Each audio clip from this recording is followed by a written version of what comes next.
5. Silakan dijawab. Ya, jawaban yang benar adalah D. Yang pertanyaan selanjutnya ya. Berapa hasil perkalian 2 kali 5? A7, B8, C10, D15. Jawab.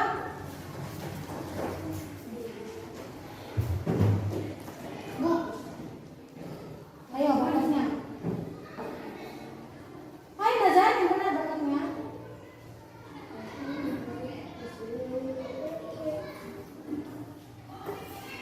Nazar, nama? Siapa ini? Tommy, Salman yang benar bakatnya. Ya, Bu Guru jawab ya. C. Sekarang yang benar jawabannya C.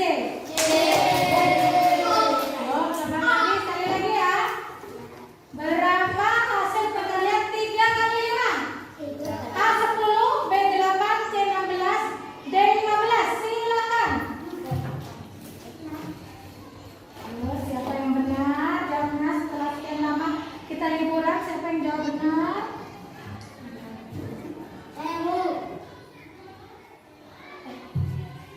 Gak terbaca?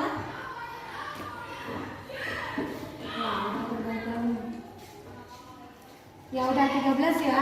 Jawabannya D.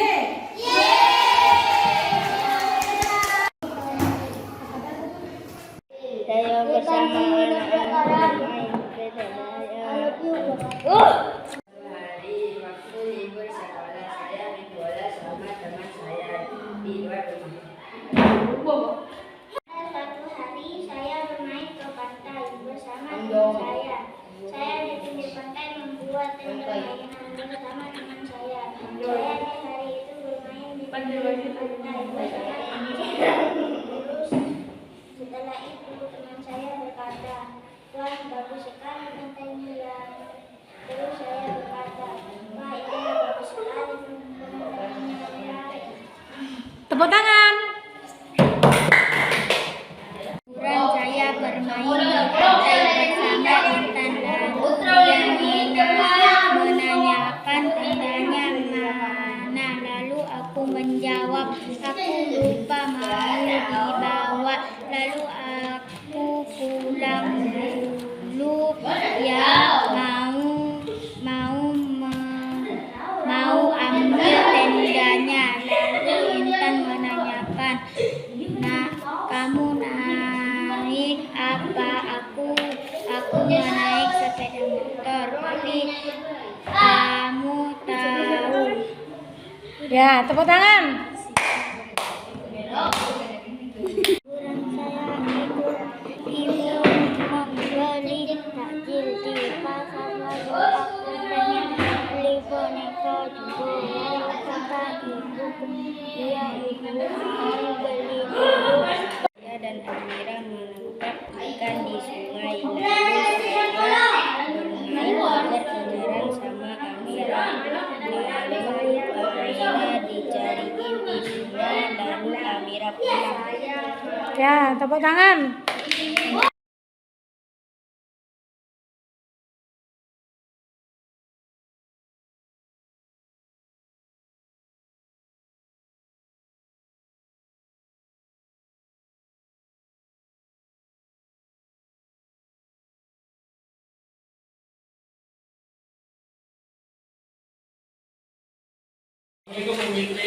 Waalaikumsalam warahmatullahi wabarakatuh. Ya Pak Sanusi. Gimana? Sehat Putri? Alhamdulillah sehat.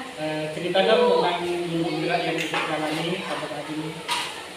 Bidikan guru penggerak ini saya memiliki banyak pengalaman, diantaranya yaitu menambah silaturahmi antara teman, menambah teman, kemudian juga banyak pengetahuan yang didapatkan.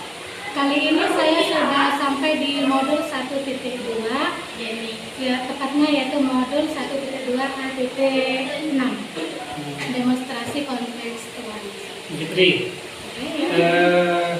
bagaimana pemikiran filosofi pendidikan menurut Ki Hajar Dewantara? Ki Hajar Dewantara, menurut Ki Hajar Dewantara, pendidikan itu adalah tempat penyemayan benih-benih kebudayaan. Sedangkan pengajaran itu adalah proses untuk menanamkan, mengajarkan, menuntun anak sehingga mencapai karakter-karakter yang sudah ada dalam anak. Anak bukanlah kertas kosong. Menurut diajar dalam Quran itu anak bukan tabula rasa, hanyalah kertas kosong yang bisa kita coret-coret sesuai dengan kita. Anak adalah diibaratkan sebagai kertas yang sudah ada tulisan samar di dalam. Tugas kita sebagai pendidik hanya untuk menebalkan tulisan samar yang sudah ada. Kemudian diajar dalam Quran juga mengibaratkan bahwa sebagai seorang petani, di mana seorang petani itu kita sebagai pendidik dan bibit tanaman itu adalah siswa. Di sana kita saat petani itu menanam tanaman padi, maka yang tumbuh adalah padi. Kita sebagai pendidik tidak dapat menuntut anak tersebut untuk tumbuh menjadi padi. Demikian juga pembelajaran di kelas, kita tidak bisa memaksa setiap anak karena mereka sudah memiliki kodrat alam dan kodrat zaman sesuai dengan apa yang ada sejak lahir. Spesifik hal apa saja yang dapat dilakukan untuk menuntun murid? Dalam menuntun murid dalam pembelajaran di kelas, sekiranya murid tersebut itu memiliki gaya belajar masing-masing, kita dapat mengetahui gaya belajar anak dengan cara memberikan angket berupa kebiasaan-kebiasaan yang dilakukan. Kira-kira apa kebiasaan keinginan biasanya kita dari situ bisa menganalisis gaya belajar siswa. Di situ nanti apakah audio, apakah termasuk kinestetik, apakah gaya belajarnya termasuk visual. Dari angket tersebut kita bisa menganalisa, kemudian gaya belajar siswa juga mengetahuinya sehingga kita dalam menuntun murid untuk berproses agar mereka bisa berproses dalam pembelajarannya sesuai dengan tujuan pembelajaran, kita dapat menggunakan cara disesuaikan dengan gaya belajar murid. Itu kemudian kita bisa juga membentuknya sesuai dengan kodrat zamannya, di mana mereka sekarang berada di era digital native, maka kita dapat menyesuaikan dan menyajikan pembelajaran yang berbasis IT. Bisa kita menyajikan pembelajaran dengan feedback dalam pembelajaran. Misalkan di awal kita buat quiz interaktif menggunakan quiz seperti itu, sehingga anak-anak menjadi senang. Jadi dalam pembelajaran itu kita cukup menuntun, tidak perlu memaksakan, dan kita bisa menawarkan kepada siswa dalam pembelajaran yang berproses kepada murid itu kita bisa menawarkan bagaimana kita akan belajar kali ini. Kita mau menggunakan strategi atau kita bisa menawarkan, gimana kalau kita belajar ukur, kalau kita siswa ada yang menjawab seperti itu, mari kita fasilitasi. Bagaimana kita akan belajar? Nah, nanti kita harus menyesuaikan dengan keinginan dan kemauan siswa. Misalkan siswanya nanti ini, Bu, sekarang ini belajarnya pakai video saja, Bu. Oke, kita sebagai guru harus bisa memberikan pembelajaran yang diinginkan oleh siswa, sehingga kita nanti dalam belajarnya lebih semangat lagi, sehingga apa yang dipahaminya itu sesuai dengan apa yang diinginkannya dan tercapai tujuan pembelajaran yang ada.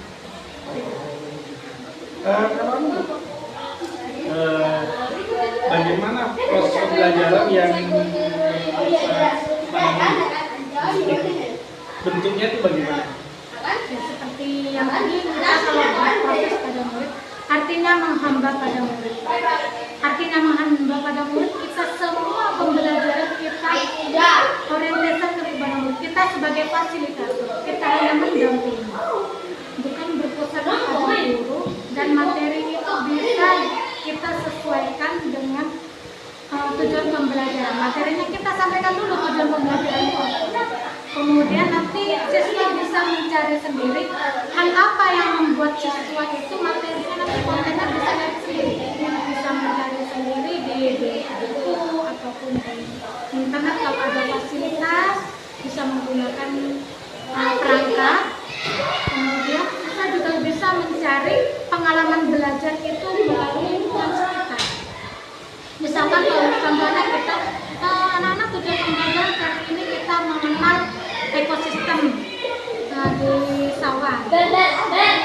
Kira-kira kalian mau belajar seperti apa? Kalau saya mau mencari gimana caranya saya harus bisa mengidentifikasi ekosistem di sawah apa saja yang ada di sana. Oke Bu, saya akan mencari pembelajaran. Saya langsung melihat secara langsung di sawah.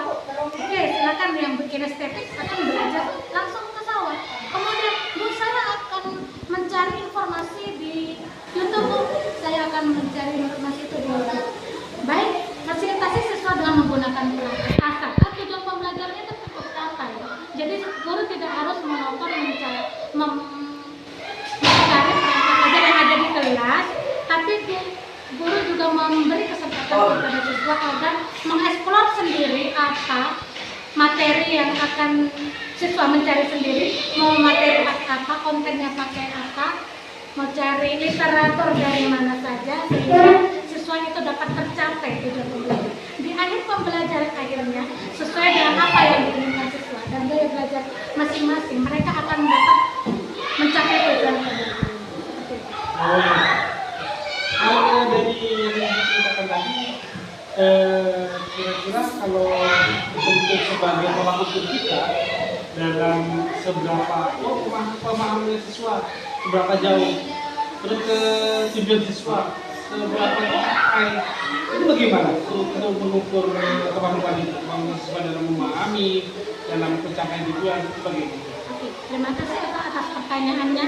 Ini cukup penting juga bagi guru. Kira-kira saya itu mengajarnya sudah bisa membuat siswa paham ya? Itu sangat penting ya untuk mengukur ketercapaian kita dalam mengajar. Jadi kita cukup memberikan sebuah kertas refleksi, kita sediakan papan refleksi. Di situ kita akan memberi kesempatan siswa untuk menceritakan hal apa yang sudah dipahami, hal apa yang belum dipahami, dan ke depannya apa yang harus dilakukan agar dapat memahami hal yang belum dipahami tadi.